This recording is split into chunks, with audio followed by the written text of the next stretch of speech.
Sí, sí.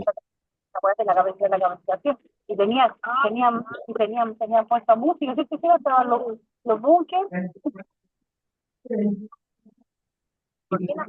La Meli hay que silenciar. Silenciar a todos. Silenciar a todos. A la ley. A Meli falta una segunda. También está silenciado. No, pero me escuchan, ¿cierto? ¿Se escucha? ¿Quiénes están en el Zoom? ¿Me escuchan bien o no? No pueden hablar. ¿Pueden hacer alguna señal? Sí, ahí escribieron en el Sí. chat que sí. Si no escucha uno es que ya no están escuchando bien. Perfecto. Bueno, vamos a partir. Un gusto saludarles por el atraso. Vamos a hablar hoy día de Salacuna. Con algunos de ustedes ya conocen un poco más el proyecto, pero también hay algunos que quizá no conocen nada del proyecto. Así que voy a hacerlo introductorio para que todos puedan comprender más o menos de qué se trata. El proyecto de Salacuna, lo primero importante es entender de que se trata de una política de seguridad social. Es decir, es aquella contingencia en la cual una persona no puede trabajar porque tiene algún episodio que ocurre que aun cuando quiera trabajar no puede. Entonces, la seguridad social cubre esas contingencias. ¿Cuáles son? Cuando uno se jubila por edad. Entonces se entiende que uno ya deja de trabajar.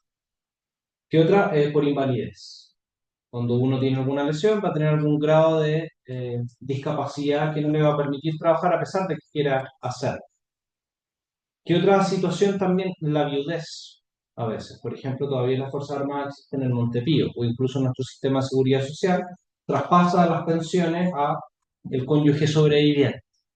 Y también ahí entran las políticas de maternidad o coparentalidad. Maternidad está pensado en una discusión sobre el derecho de la madre. La coparentalidad está pensado, concepto pensado desde la corresponsabilidad de la obligación de criar a un hijo o una hija. Entonces está pensado también desde la perspectiva de la madre y del padre, o incluso de las madres o de los padres, actualmente.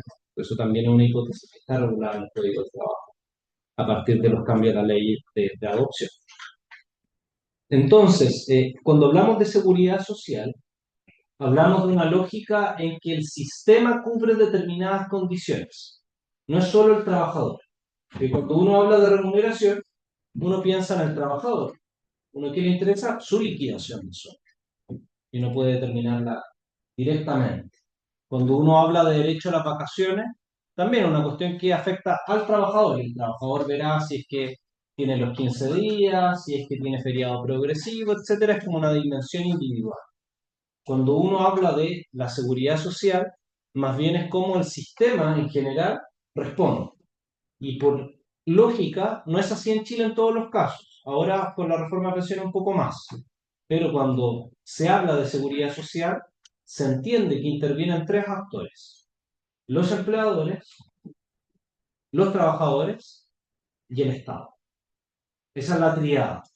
Los principios de la seguridad social, desde que se comienzan a legislar en el 1870 en Alemania, todo el siglo XX y hasta la fecha, parten de esa premisa. Y por eso también es lo que inspira a la Organización Internacional del Trabajo, la OIT, de una lógica tripartita. Es decir, siempre tenemos que pensar, cuando hablamos de seguridad social, ¿qué hace el Estado? ¿Qué hacen los empleadores? ¿Cuál es la responsabilidad de los trabajadores? La discusión de esa lacuna, por tanto, ahora, con la regulación actual, es bipartita, principalmente. Salvo una pata adicional que son ustedes, Junji, que el Estado se dedica desde una perspectiva de educación inicial a satisfacer esa demanda. Pero no está pensado solo desde la madre trabajadora. La lógica de la madre trabajadora está pensada solo en el 203 del Código del Trabajo, que establece los derechos que tiene la madre y las responsabilidades que tiene el empleado. Entonces, lo que plantea esta propuesta es traspasarlo a una política de seguridad social propiamente. Porque ¿cuál es el problema que ocurre actualmente? es que la norma de maternidad establece que el empleador tiene obligaciones cuando tiene 20 o más trabajadores. Por tanto, ¿qué hacen muchos empleadores? Contratan hasta 19 trabajadores para no tener las obligaciones que establece el artículo 203. Entonces, si uno mira, es ridículo pensar que una madre trabajadora en una empresa con menos de 20 no tiene derecho en todas las de la ley, con todas las garantías, y en una que trabaja con más de 20 sí tiene esos derechos. Es absurdo, pero eso ocurre. Entonces, la lógica acá, yo diría que se mezclan dos intereses. Uno es la protección de la maternidad. Y eso uno dice, bien, es una preocupación que debiésemos tener como sociedad. Pero también hay un interés de ingresar más mujeres al mercado laboral, que uno diría, hay que ver en qué condiciones. Podría ser deseable, sí, como también podría ser a veces una amenaza de mercantilización. Ahí yo creo que queda más a la esfera interna de cada uno, si es que, cómo lo considera. Entonces, para hacer un breve repaso, ¿qué es lo que pagamos hoy día como cotizaciones? Las pensiones se paga un 10, va a subir hasta un 16. En realidad es un 18, pero integra lo que acá está como seguro por accidentes laborales y parte también del seguro de cesantía. Entonces, uno podría decir va a subir como en términos de lógica de pensión hasta un 18,5, integrando también seguro de invalidez. Pero a la AFP propiamente tal, la AFP va a administrar un 16% en 9 años más. ¿Qué otra cotización pagamos? La comisión a la AFP. Y eso depende de la AFP donde ustedes estén. Algunas pagan, creo que la que menos está cobrando es 0,6% de la remuneración, la que más está cobrando creo que está como en 1,6%. Es como la diferencia. Luego también está el derecho al seguro de cesantía, o el AFC. ¿Cuánto se paga? Un 3. ¿Cómo se divide este aporte? Un 0,6 es cargo del trabajador. Y esa es la plata que ustedes reciben cuando los despiden, por ejemplo, por artículo 160. Es decir, por un incumplimiento grave, ustedes solo tienen derecho a acceder a su cuota, a su aporte individual. Luego está el que el empleador aporta como carga del empleado, y eso es un 1,6%. Y luego hay un 0,8 que se va a un fondo solidario. Y eso que se va al fondo solidario, yo diría que a todas las rentas inferiores a 1,5 millones sale ganando más de lo que pierde. O sea, ese 0,8 en realidad aporta menos y luego recibe más. Rentas superiores a 1,5 millones, en realidad ese 0,8 va para el sistema y no lo recibe tanto al momento de seguro social. Pero ese fondo solidario además se fortalece con el aporte que realiza el Estado. Entonces, por ejemplo, para la pandemia el Estado aportó mucha plata a ese fondo para que el seguro de cesantía cubriera más tiempo. Al principio de la pandemia, cuando se dieron esos perdonazos a los empleadores para que suspendieran las funciones y las personas optaran a su seguro de cesantía. Como los fondos son bajos, eso daba para que un trabajador se autoabasteciera por 3 meses, con suerte. Pero el Estado inyectó la plata para que los empleadores no tuvieran que soportar esa carga y la soportaran. Luego está el seguro por accidentes laborales, que es un 0,9%, y luego está SANA, ley SANA, que es para las enfermedades catastróficas, principalmente ese cáncer, que es un 0,03%. Términos concretos, sí, es poca plata, pero es significativa para cubrir ese tipo de cosas. Luego también pagamos la cotización de salud, que es un 7% para quienes estamos en FONASA, y puede ser más de un 7% para quienes estén en SAPRE según el plan que tengan. Ya. Luego está el artículo 203, que es la regulación actual, que ustedes la conocen más bien, que es el derecho a la cuna, que el empleador con más de 20 trabajos, 20 más, tiene que tener o una sala cuna, o pagar una sala cuna, o bien dar el bono compensado. ¿Qué lógica se ha instaurado? Es que ahora todas las guaguas tienen alergia alimentaria. y con eso pagan el bono compensatorio que va a depender en algunos casos de común acuerdo. En otros casos se ha definido que está en torno a la cifra de 280.000 pesos, 300.000 pesos. Ese estándar del bono compensatorio rige en la nueva ley, que aproximadamente ahora son 4,11 UTM. 4,11 UTM son como 283.000 pesos. Como la UTM se va actualizando, eso va variando mes a mes. Por tanto, ese es el criterio de que se regula el mercado. O sea, ¿cuánto va a salir una guagua para pagarla con cargo al fondo que se crea en la sala cuna? 4,11 UTM. Entonces está en torno a los 280.000 pesos. Probablemente cuando se apruebe la ley, si se aprueba, va a estar en torno a los 300.000 pesos. Eso es lo que debiese costar una matrícula en el sistema de educación inicial. Esta presentación se las puedo dejar, así que después la pueden repasar, pero es el artículo 203, ¿sí? No tiene nada nuevo. Ya. ¿Cuál es la discusión de la sala cuna universal? Que acá se van a perder un poco en la discusión porque todos van a tratar de reivindicarla como suya. Porque este proyecto fue presentado por Piñera en enero del 2022 y la tramitación del proyecto de ley está siendo realizada sobre el proyecto presentado por Piñera. Se presentó una indicación sustitutiva completa. En términos prácticos, es un proyecto de ley distinto, pero que está en el mismo boletín de tramitación. Entonces, la derecha, Matei, probablemente diga este es el proyecto Sala Cuna de Piñera. Y Boric va a decir este es el aporte del gobierno. Y algunos van a decir, pero vaya a ver quién presentó el proyecto. Efectivamente lo presentó Piñera. Pero el gobierno puede decir a su favor que efectivamente el proyecto es completamente distinto, al menos, de articulado al que presentó. Entonces, para evitar esa confusión, para que lo tengan claro. Lo presenta Piñera, se tramita con lo que presenta Piñera, sin embargo, el proyecto, el contenido actual es responsabilidad completa de este gobierno, para lo bueno y lo malo, como para que ellos asuman también esa responsabilidad. Está con urgencias, pero no se mueve en el Senado. Entonces, todavía, ¿por qué no se mueve? No, la presidenta de la comisión es la senadora Fabiola Campillay, pero no se mueve porque el gobierno no ha generado los acuerdos políticos para que se mueva. Es una responsabilidad del gobierno, que tiene que convencer a la derecha para sacar adelante el proyecto, porque si lo vota sin ponerse de acuerdo, el proyecto se rechaza. Entonces, por eso se demora, esa es la lógica parlamentaria interna. El Senado es un espacio donde la derecha tiene mayoría en la mayoría de las comisiones y también en la sala. Por tanto, es difícil convencer, en la práctica tienen que convencer a todo un sector político, o a lo menos un partido entero. Y en tiempos de elecciones es difícil que la UDI se divida con Renovación Nacional. Es decir, van a actuar en conjunto. Por tanto, tiene que convencer a los dos partidos algo similar a lo que ocurrió en la reforma de pensión.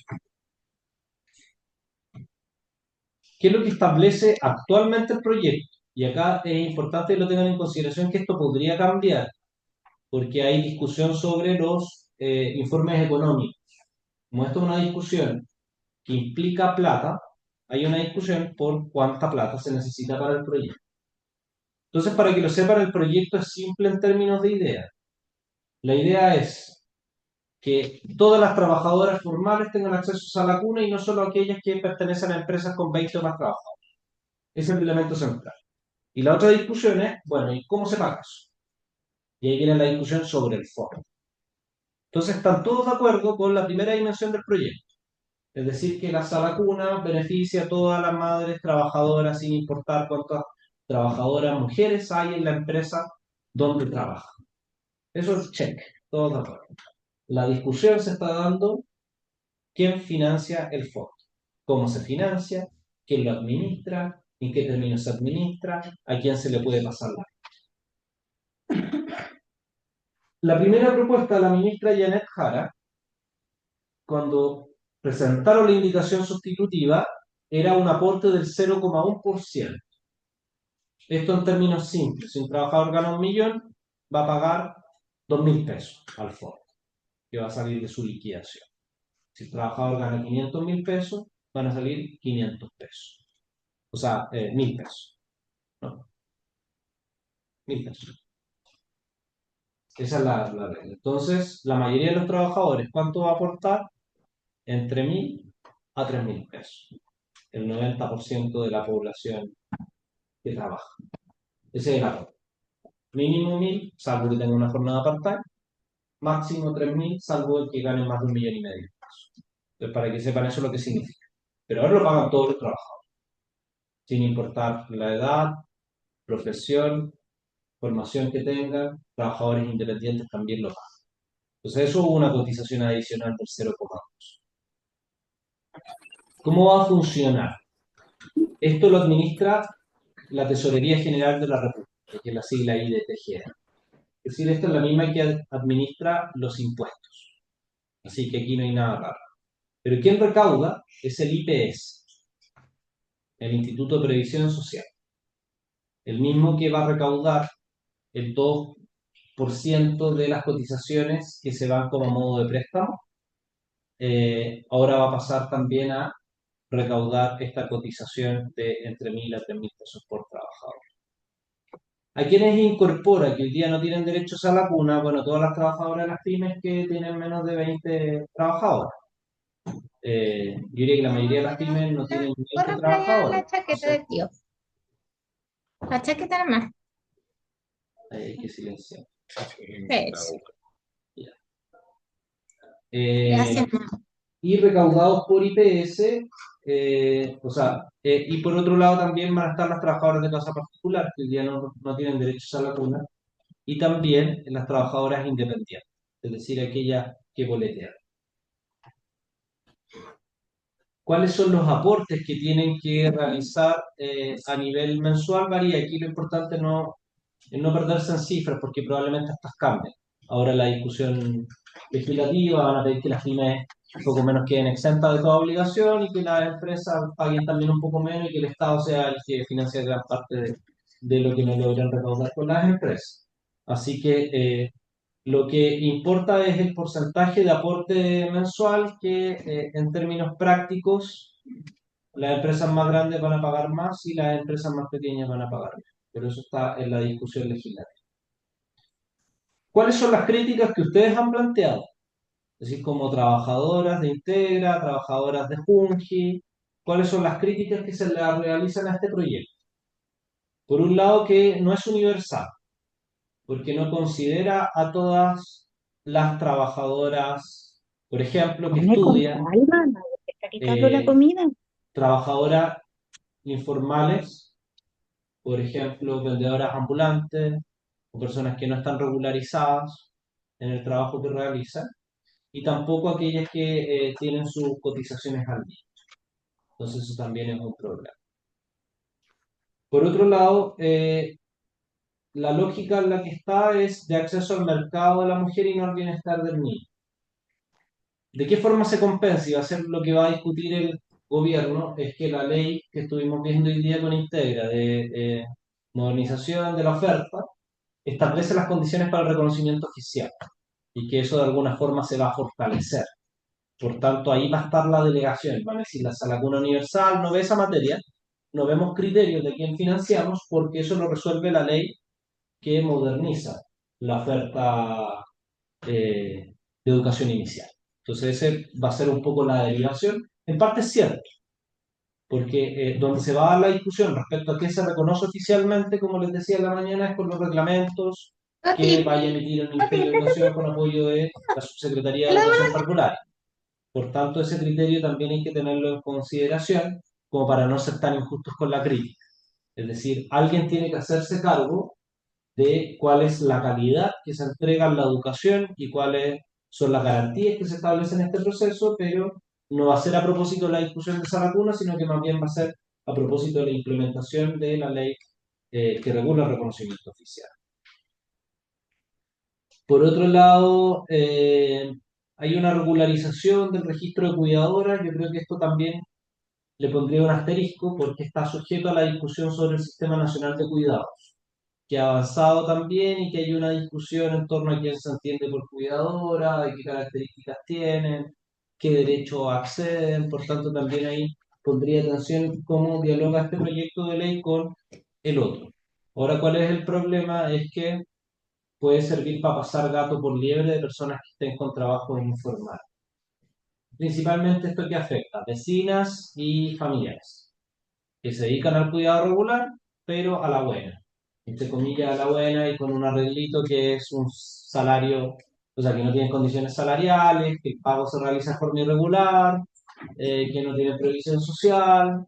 Entonces, esas personas van a poder inscribirse como cuidadoras, pero la ley no establece ninguna exigencia para que esas cuidadoras efectivamente sean trabajadoras reconocidas con todas las de la ley, sino que más bien lo que hace es legitimar una práctica que a veces es necesaria, pero que no es regular. Y que, como les decía, afecta principalmente a amigas, amistades o familiares. ¿Cuál otra crítica se hace? Que quien supervigila la implementación de la ley, quien dicta toda la interpretación regulatoria, es la Superintendencia de Pensiones, no es la Superintendencia de Educación Particular. Por tanto, acá el interés nuevamente va a estar radicado en torno al pago de la prestación y no las condiciones en las que se educa el menor, el niño o niña. Este proyecto no considera financiamiento para nuevas salas comunes. Entonces, ese es un elemento también a discutir, sobre todo lo que conversamos respecto a aquellas comunas, por ejemplo, que tienen un déficit. Esto va a significar recargarlas un poco más. Las que están con superávit de oferta, es un buen proyecto de ley porque probablemente van a entrar más niñas y niños al sistema. Y por otro lado, genera competencia y pone en peligro la actual oferta profesional, entendiendo de que habilita, sobre todo en zonas industriales, territoriales, que se levanten los propios jardines por parte de las propias empresas. Entonces puede ser que en algunas zonas sí les sea más rentable tener ellos un jardín y no acceder a la oferta pública, y eso puede generar un déficit en la cantidad de alumnos que tienen que reciben Junquintegra. Entonces eso podría ser una amenaza, que ahora eso no se permite, pero ahora la ley autoriza a que sean distintas empresas las que se unan en un determinado sector para garantizar. Por ejemplo, en Quilicura, yo diría que es una de las zonas ahí más paradigmáticas porque tiene una gran zona industrial donde un par de empresas podrían tener salacunas comunes y que hoy día simplemente están pagando el bono, se pueden dar cuenta que les sale más barato implementar la salacuna si tienen oferta. Entonces podría darse en algunas zonas de ese tipo. Ya. Ahora también lo otro que existe es que la responsabilidad que antes era del empleador ahora se traspasa a los trabajadores. Más allá de que es un 0,2 que es de cargo del empleador, la práctica es de la cotización de uno. O sea, son lucas o 3 lucas que uno va a dejar de ganar porque se gana este seguro, que está bien, tiene un fin deseable de protección a todas las madres, pues la pregunta es por qué lo tienen que pagar los trabajadores y no lo paga el empleador como lo paga ahora, porque ahora en las empresas los empleadores son los que tienen que pagar el bono, la salacuna y los trabajadores no tienen que pagar nada, porque no tienen hijos. Entonces, ahora colectiviza la función. Eh, y otra amenaza es el riesgo de privatización de la educación particular, y como les decía, por esta misma lógica que ya comentaba, que las empresas instalan sus propios jardines, porque les pueda salir eventualmente más rentable. Ahora hay otros elementos que se regularon, que es cuáles son los jardines a los cuales tendrían acceso. Y ahí está el reconocimiento oficial de nuevo como uno de los requisitos que tendría que tener. Me imagino que van a tener una norma transitoria también para permitir que aquellos que estén en proceso de reconocimiento oficial en un determinado estado de avance también pueda ser compatible. Es bastante probable, están discutiendo, las normas transitorias han cambiado mucho, así que es parte de las negociaciones. Te diría que no vale la pena traspase con eso ahora, sí, cuando avance un poco más la discusión en el Senado y pasa a la Cámara de Diputados, porque uno podría decir, mira, por aquí va el acuerdo político. Eh, y eso yo diría, y lo otro es que no pueden cobrar, porque lo decía al principio, una matrícula superior a 4,11 UTM. Ese es como el monto que el Estado va a aportar por cada trabajador, o sea, por cada guagua.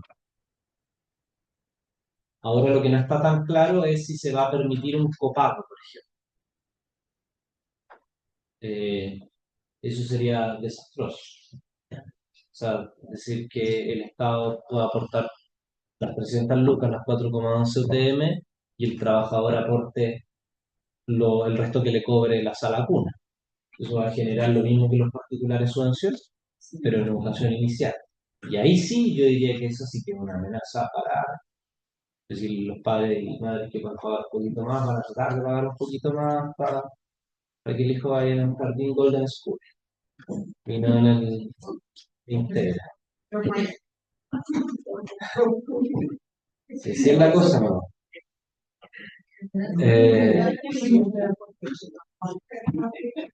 Sí, porque la otra al final operan como guarderías. Esa es la discusión que no estaba presente, que la perspectiva como pedagógica también del proceso de educación inicial y no simplemente ser una guardería porque la madre va a trabajar y el niño va a trabajar. Yo creo que ahí es un aporte que desde Integra, desde Juntos se puede plantear también, como cuál es la diferencia de procesos de pedagogía de educación inicial versus aquellos que estudiaron cabros chicos, el proceso de guardería. Entonces hay mucho riesgo.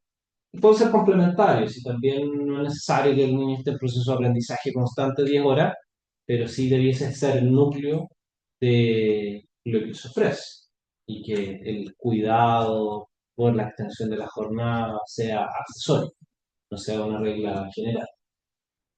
Eso es lo que les puedo comentar. ¿Cuáles son los próximos pasos? Como les decía, está en el Senado, tiene que pasar de la comisión pasa a la sala, y luego que se aprueba, ya pasa a la Cámara de Diputados.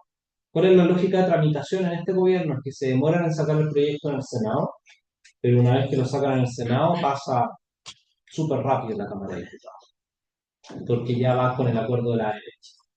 Y los diputados suelen disciplinarse respecto a los senadores. Entonces los senadores tienen más peso.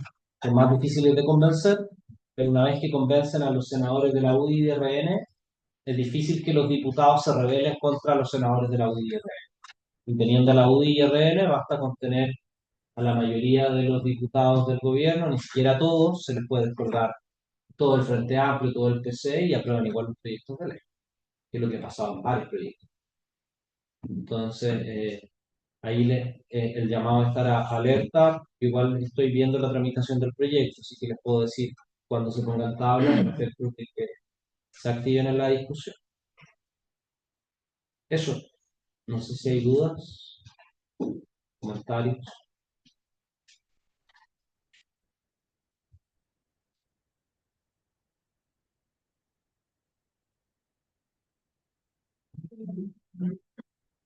Siempre, que quede muy bien o no sé.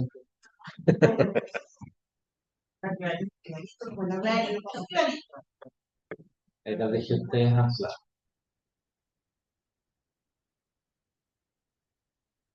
Bueno, yo puedo decir algo con respecto a la pelea que nosotros vimos en el principio de este proyecto de ley, cuando se inició. Y claro, obviamente era una amenaza porque no entendíamos cómo tres instituciones, UNGI, Integra y también los vías transferencia, que son los BTF, habiendo tantos jardines y salas cunas a nivel de país, públicos, gratuitos, ¿cómo era posible de que aún existiera esa brecha de mujeres que no podían ingresar a salas? Entonces, ahí nos parecía ya como algo peligroso. O sea, ¿cómo no podría, por qué los recursos no son puestos en los jardines nuestros, en los jardines que hoy día tiene el Estado y que todavía nos llama la atención, de hecho? O sea, todavía, yo insisto, claro que puede ser también muy popular el tema de esa lacuna para todas las mujeres, pero nosotros tenemos en algunos jardines y salas unas compañeras que tienen muy pocos niños, hay pocas matrículas, de hecho, en algunos sectores cuesta matricular, entonces uno se pregunta hacia dónde va finalmente el trasfondo de la sala cuna universal. Eh, ¿Cuál es el objetivo o la letra chica, por decirlo así? Que podría ser, pero porque igual tenemos las dudas, o sea, como tú dices, igual todavía esto está ahí, todavía no sale el proyecto de ley, todavía no hay acuerdo, y sí, pues, nosotros estamos con esa incertidumbre hace mucho tiempo. Nos parece bien que esté el reconocimiento oficial como como una exigencia, porque tiene que ser una exigencia, si no se van a transformar justamente en guardería, que era lo que nosotros reclamábamos al principio del proyecto. Entonces, el tema yo creo que no lo podemos dejar así como así, que todavía tenemos que estar muy pendientes de lo que pasa, pero sí decirte o preguntarte a ti, cuál es tu visión frente a esta amenaza? ¿Podría haber una letra chica más de lo que tú nos dijiste? O sea, las amenazas que tú nos expusiste hoy día. Yo creo que como letra chica no, pero es una letra grande, como ¿Qué sería? lo pagan los trabajadores. Si al final es algo que dicen haber pagado los empleadores, dicen que la única forma de cubrirlo con las pymes y las santas pymes es a través de que todos los trabajadores paguen. Entonces podríamos decir Pero que se está privatizando la sala cuna. no se privatiza la sala cuna, se sociabilizan los trabajadores el pago de la sala cuna, como para hacerla extendible para todos, en lugar de que la cubra el Estado con cargo a los impuestos, no se lo aplica a todos los que trabajan. Porque acá al final, esta es la misma discusión que en pensiones, es ¿quién paga la pensión? ¿Los trabajadores con su cotización o el Estado con los impuestos? Entonces, ahí hay una pregunta que dice, o sea, ¿ingresarán nuevos recursos al Estado? Técnicamente ingresan para pagar pensiones, es solo un ejercicio de recaudación, porque esto a diferencia de los impuestos, que ingresan a las arcas del Estado y luego el Estado ve cómo gasta,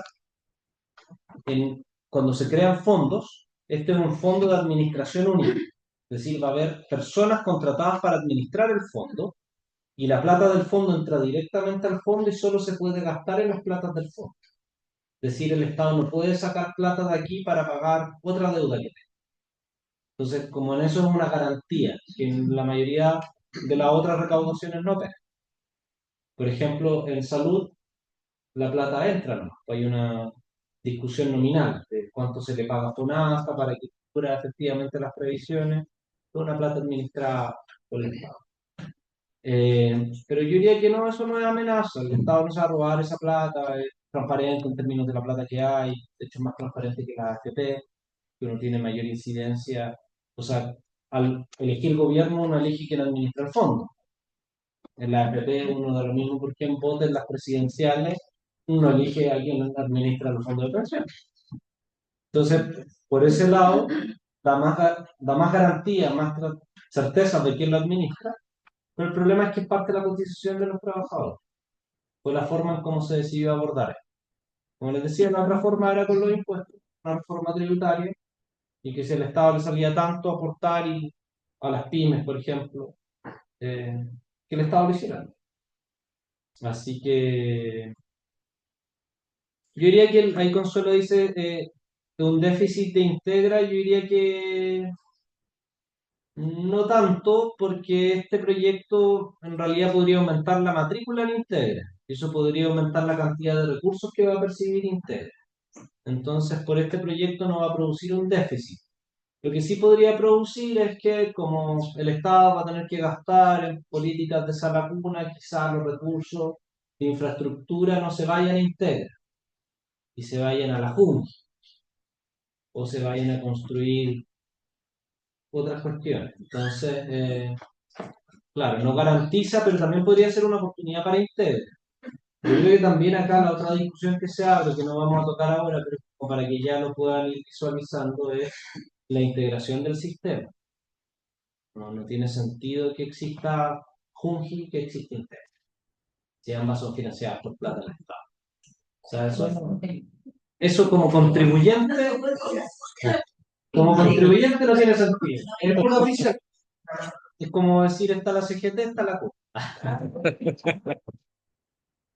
Poco eficiente, poco eficiente. La cuestión es que uno mira las razones, es honesta y mira lo que... Pero sí, claro, tiene explicación. Pero eso no lo mira como en el modelo del deber ser.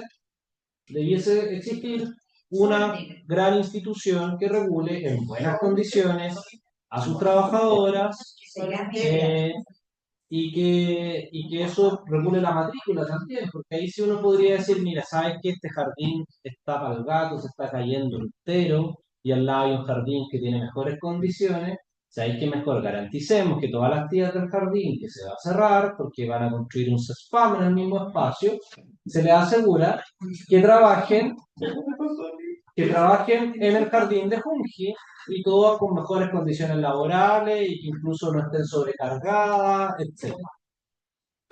¿Tiene sentido?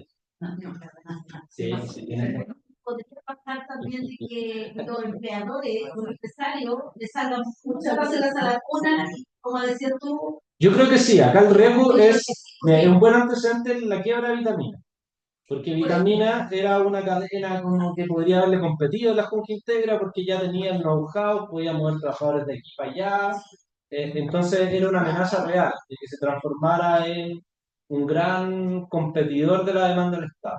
Yo creo que tener sala cuna es mucho riesgo, y eso lo he escuchado de mucha gente, que porque basta un accidente y ya. Entonces, un accidente, un problema de accidente con un niño y la demanda cierra el jardín.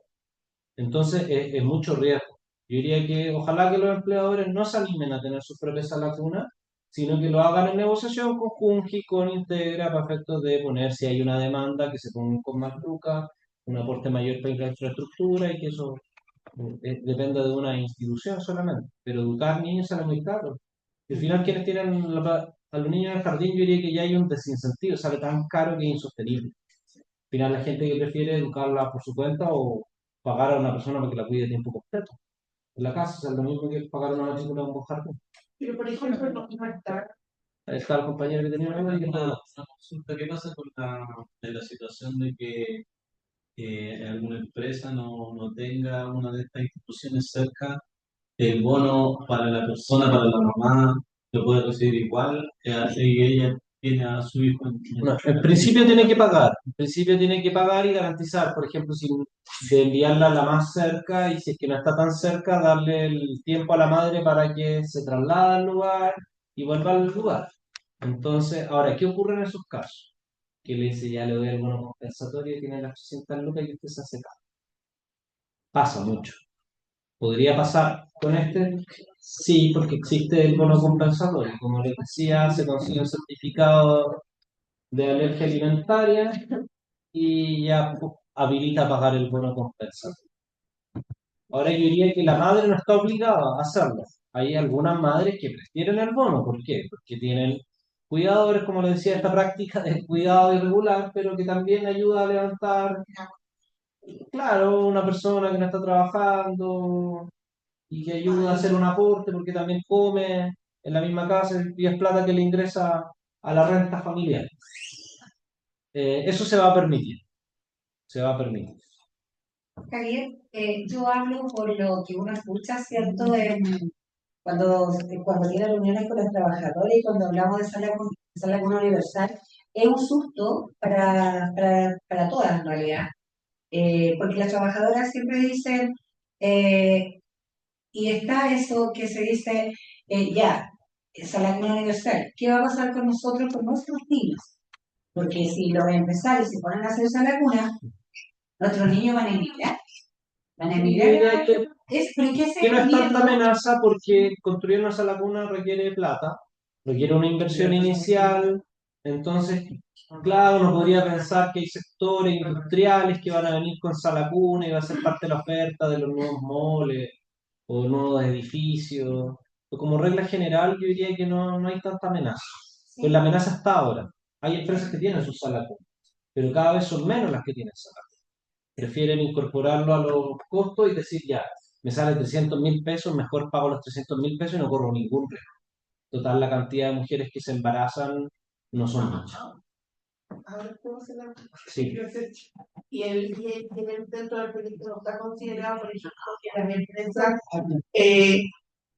viertan también en los jardines bueno, que no vamos a hacer uno, un integra, que esos fondos recayeran en esas instituciones y que tuvieran, por ejemplo, como más opción de quedar en esos jardines, No, como asegurarles como las matrículas, cosas así. no, eso no. Tienes que pagar nomás un monto fijo y ahí el sistema distribuye.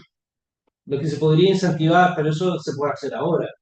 que si hay alguna empresa que es cercana a un jardín actualmente, incentivarla a que hagan donaciones, por ejemplo. Se puede, Integra puede recibir donaciones, la Fungi también, y que vayan en directo, por ejemplo, beneficio a pintar la escuela, a arreglar algo, eh, refrigeradores, no sé, electrodomésticos. Eso lo pueden hacer las empresas. Puede ser como algo que sea un acuerdo en el territorio. Eso se puede dar ahora y eso se podría dar también más adelante. No es algo que venga con el Y se ocupa el dinero. Lo que pasa es que el tener reconocimiento oficial está, ustedes saben, normal por la superintendencia, o sea, igual no es tan fácil, es difícil hoy día, pero porque tiene garantías. Una sala cuna que está, o un jardín infantil, no solamente sala cuna, que tenga reconocimiento oficial, da la garantía de tener un personal idóneo, de tener condiciones, los jardines aptos, ¿cierto? En infraestructura, y por eso es que pesa tanto jardín que no tiene reconocimiento oficial, porque el susto de las compañías también es ese. Aquellas que no tienen reconocimiento oficial están pensando que los van a cerrar. No, yo diría que, Entonces, en eso hay que claro, ser como lo muy conversamos en la mañana, o sea, lo que uno debiese plantear es que cada jardín infantil de Integra debiese contar con reconocimiento oficial. Y eso es como el planteamiento que debiesen trabajar en cada jardín. Y ustedes como ser parte de ese proceso también, que es lo que está faltando, presionar a las autoridades. Como les decía, como Integra tiene la particularidad de que es una organización muy territorial. Entonces, en cada jardín puede contar con el patrocinio, el apoyo de autoridades municipales, alcaldes, concejales, parlamentarios también, eh, como para contribuir a la presión a la autoridad central. Sí, yo iba como más allá, lo que pasa es que, por ejemplo, las matrículas de los niños, obviamente, estos jardines que fueron los jardines es para gente vulnerable. Entonces, ahí se contrapone a lo que hemos dicho, porque si queremos recibir, por ejemplo, niños que sus mamás trabajen en empresas grandes, a lo mejor el sueldo no va a ser, no sé, como el sueldo mínimo. Entonces, va a tener menos posibilidades de optar a nuestros jardines porque hasta el día de hoy es Integra quien selecciona a las personas, a los niños. Entonces, ahí es donde nosotros, por eso, que por lo menos era mi temor de que nos fuéramos. No, yo creo que lo que va a haber, o sea, va a haber zonas donde hay que construir más jardines. Y el Estado lo que debiese hacer, y eso es lo que tendría que existir ahora en los informes financieros, identificar dónde hay subdotación, pues poca oferta de jardines, y dónde está bien. Y se puede soportar sin problema un incremento más estudiantes. Pero es el análisis que van a tener que realizar desde el gobierno. Pero va a haber que construir, yo creo que todavía, sobre todo en las ciudades grandes, o donde no hay oferta privada. Como decían por ahí, ponía el ejemplo Villarrica, o esas ciudades que son como en términos numéricos, no son tan grandes, pero no son tan chicas, tienen más de 50.000 habitantes, menos de 100.000, no hay tanta oferta privada. Y al final ahí se produce que todos van a los jardines, porque es la mejor opción, incluso en términos de infraestructura muchas veces. Eh, Eso. Hay un usuario con la mano levantada. Sí, hola, buenas tardes. Tengo una consulta. La ley modifica como las edades, porque se habla solo de sala cuna. ¿Qué va a pasar después cuando los niños ya cumplan la edad de la sala cuna? La madre va a tener que buscar otra alternativa como de establecimiento. Sí, porque acá la ley regula solo hasta los 2 años, que es el derecho a sala cuna. Entonces no se hace cargo qué pasa con los niños después de los 2 años, porque la obligación del empleador es hasta los 2 años. Javier, aquí me preguntan por interno, me dicen que quizás pudiera esto ser una amenaza y quizás se tendría que trabajar por turno. ¿Podría No, pasar? no. Este proyecto no. A que quieran extender la hora de cuidado podría ser, pero no viene en este proyecto. No hay ninguna amenaza en este proyecto, ni siquiera ha sido como indicación, ni se ha planteado dar ese debate a propósito de esta ley. Tal y como les decía, es una discusión de dónde sale la plata. Esa es la discusión aquí. ¿Quién pone la plata? Y por eso el control lo tiene el Ejecutivo, para que lo sepa. O sea, acá los parlamentarios solo pueden votar en contra, pero quienes pueden presentar propuestas son solo desde el Ejecutivo, porque lleva plata. Sí, es decir, ningún parlamentario puede proponer una propuesta alternativa y que se vote la del gobierno y la de los parlamentarios. Acá se aprueba o se rechaza lo que plantea el gobierno. Así que, claro, el gobierno puede decir que no van a estar los votos y nos van a rechazar la propuesta, pero no es que haya una propuesta alternativa.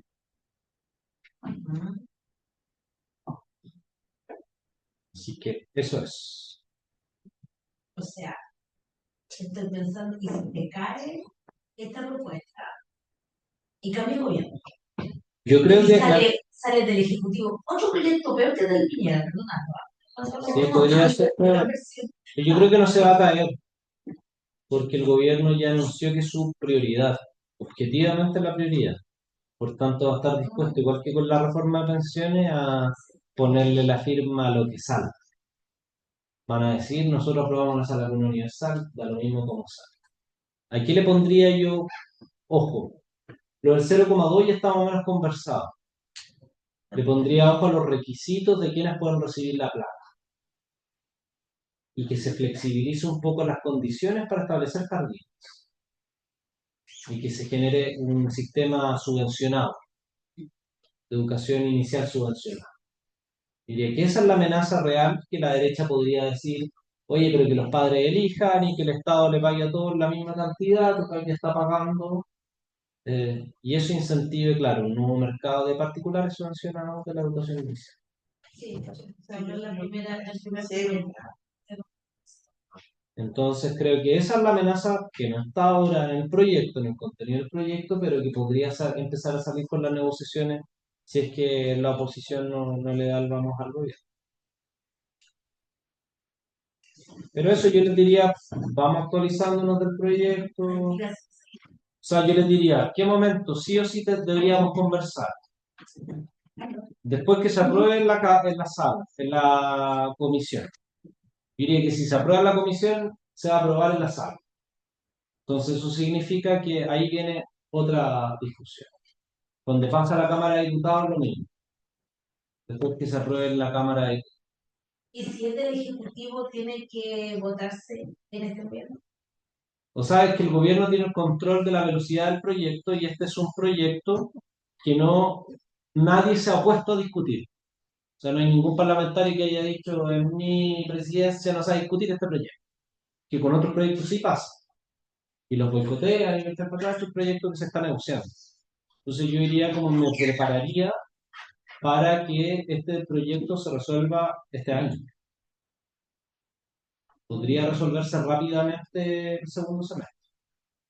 Pero el gobierno, es como la reforma de pensiones, claro, la patearon 6 meses, después la aprobaron en un mes, y en un mes metieron 100 artículos nuevos que los parlamentarios ni siquiera habían leído. Entonces, esto es vertiginoso, o sea, como hay discusiones que uno no es parte, ni siquiera en el Congreso es parte, porque se discuten por fuera de cámara, por fuera de las comisiones, y de repente dicen hay acuerdo, se pone el tabla y se vota. Se presentan las indicaciones, meten un documento comparado. Ahí tienes un parlamento muy democrático. Meten un comparado que el pobre abogado tiene que ver la noche anterior, y con 100 artículos comparados, y se vota en pack. Y como los parlamentarios no alcanzan ni a atajar que viene, con juez viene un tema de votación separada y otro aprobadito de una votación. Así que tiene ahí su maña en el Congreso. Entonces dicen no trabajan, a veces trabajan harto, ¿eh? No es tan cierto que no trabajan. Se van de vacaciones, sí. No más que la trabajaron de ustedes.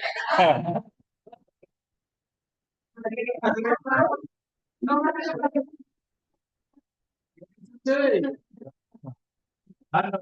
Como dijo el presidente de la Cámara de Diputados, no tienen que. Que no tenemos que pedir permiso. Y así dijo don José Castro antes. Van a investigar el proyecto Salacuna en el Caribe. Que en todos lados se presionaba, esto que echaban los políticos, pero todo el trabajo, no, pero los trabajadores, que empiezan los trabajadores. ¿Hay posibilidad de quitar eso del aporte, que a todos nos quiten ese aporte? No, eso es parte estructural del proyecto. Si sale el proyecto, va con eso. Sí, sí. No, no hay ninguna chance. Lo único que se discute es el monto. Si es un 0,1, un 0,2, 0,1, quizás es un 0,15, un 0,17. 0,2. Porque claro, uno plantea para uno entre 1 a 3 mil pesos, pero esto es millones de dólares. Sí. Somos todos los trabajadores. Sí, son muchas cosas.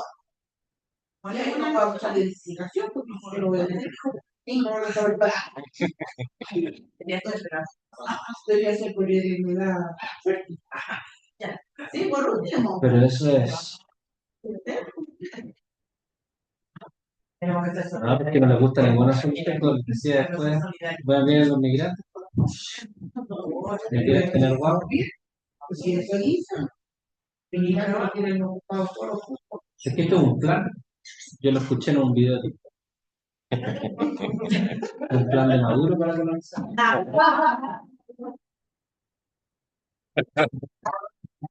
Escuché en un video de TikTok y Debe ser verdad. venían online de la Ivonne, de hecho.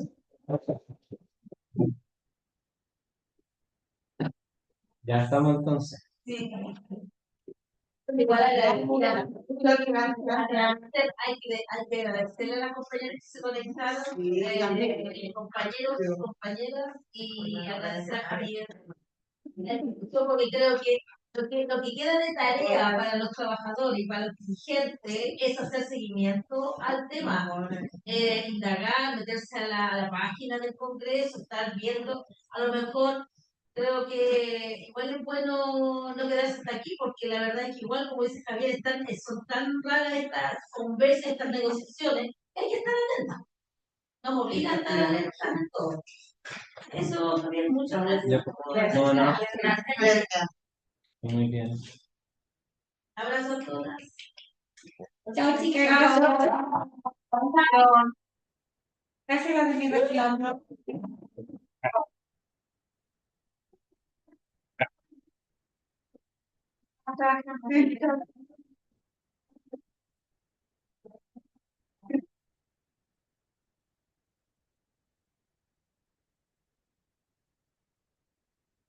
Sí.